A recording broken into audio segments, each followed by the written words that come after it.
একটা চোরের খবর বলি, ছবিও দেখাই। এই যে দেখেন, অ্যাপার্টমেন্টের ছবি দেখছেন, এই যে, আর যে শিরোনামটা হয়তো বুঝতে পারছেন না, আমি পড়ি।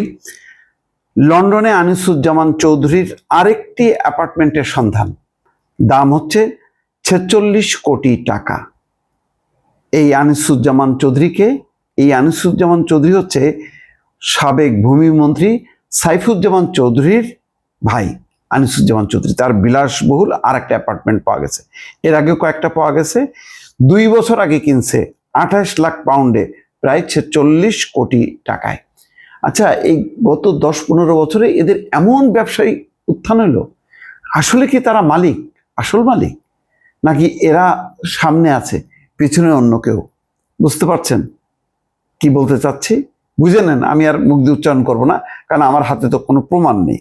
আমার একটা সন্দেহ, যুক্তরাজ্যের ভূমি সংক্রান্ত সরকারি দপ্তর ল্যান্ড রেজিস্ট্রি ও কোম্পানিজ হাউস থেকে এই তথ্য পাওয়া গেছে।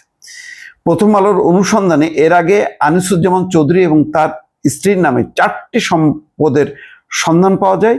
এর মধ্যে সম্প্রতি প্রায় 500 কোটি টাকা মূল্যের 3টি সম্পদের মালিকানা পরিবর্তিত হয়েছে। এই চোররা এখন তাদের নামে বা স্ত্রীদের নামে যে সমস্ত সম্পত্তি আছে সেগুলো আস্তে করে ট্রান্সফার করে দিচ্ছে, যাতে কাগজে পত্রে তাদেরকে ধরা না যায়।